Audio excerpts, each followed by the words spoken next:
McLovin, run the numbers here, Yeah. because McNabb was a very good quarterback for a long period of time. They couldn't get over the hump. They did make it to the Super Bowl, had problems in, when they were playing just to get to the Super Bowl in the NFC title games.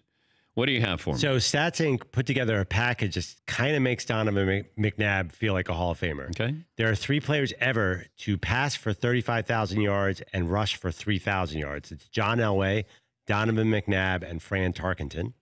His 3,469 rushing yards is 8th all-time among quarterbacks. He is one of 7 QBs with at least 5,000 attempts and twice as many pass TDs as interceptions. He's 7th all-time in TD to interception ratio. Okay. He has 16 career postseason starts. All with that many or more are either in the Hall of Fame or bound for the Hall of Fame. What's his record in those 16 postseason starts? 9-7. As a comparison, Peyton Manning's 14-13. Brett Favre is 13-11. Not bad. He has he's tied for 3rd among most consecutive conference championship games started. Never an MVP.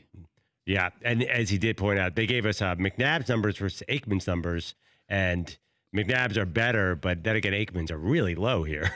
Yeah. If Troy doesn't win, he needs to win 3 Super Bowls, I think, to make the Hall of Fame. But you can go back to Bob Greasy and Bart Starr. They weren't great numbers quarterbacks, but they were great leaders. They were the quarterbacks on great teams. Know what number? The impressive one, I guess, is the TD to interception ratio. I did not realize that McNabb. The list is Rodgers 1, Brady 2, Breeze 3, Matt Ryan 4, Peyton Manning 5, Rivers 6, and McNabb 7 all time. Yeah, that's surprising. Notice they're all modern guys, too. Yeah, that's surprising.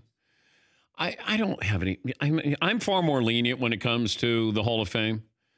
I mean, if I just go, okay. But it still comes back to this. If I say Donovan McNabb, Hall of Famer, and your answer is, I don't know, or let me see the numbers, then not a Hall of Famer.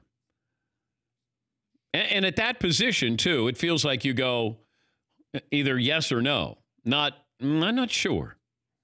But we're going to have that question for Phillip Rivers. Is Phillip Rivers a Hall of Famer? Great regular season quarterback. Is he a Hall of Famer? Yeah, McLovin. I mean, with him, the answer is, yeah, I think so. I feel like But see, you can't do, yeah, I think so. It's either, at quarterback, you should be a yes or no. How about Eli? Yes. Yeah. Yeah. He beat the Patriots. He played in New York. Joe Namath is in, and I've said this, I love Joe Namath. Hope to have him on the show. He's got a new book out. I love Joe. But he's not a Hall of Famer. He played in New York and pulled off maybe the biggest upset in pro football history. But he wasn't a great quarterback. He was charismatic, dynamic, flamboyant, flashy, but he wasn't a great quarterback. What about that one heroic act of leading, bringing the AFL into the mix? I mean, that Super Bowl was so big. But that's one game.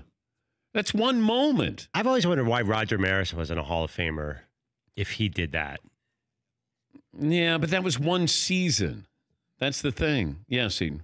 In basketball, players played in the Jordan era, and it's not really held against their greatness. It's more seen as like they were great, and they would have had rings if Jordan wasn't playing. Yeah. But why isn't it that way for football players, where you're playing in a certain era of a dominant quarterback or something, and somebody's getting all these rings, and you're sort of like, well, you're kind of Hall of Fame-ish.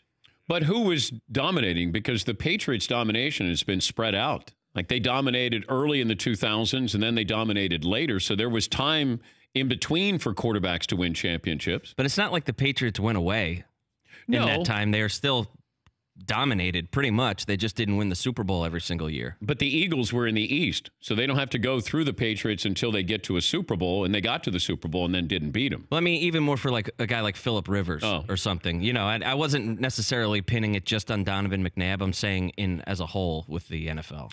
And then you have Ben, who ended up winning a couple of Super Bowls. And the fact that Eli beat the Patriots, it's almost like whatever you did against the Patriots somehow helps you out, or it can help you out. For more Dan Patrick Show, tune into Audience Channel 239 on DirecTV. Stream for free on BR Live or download the Dan Patrick Show app.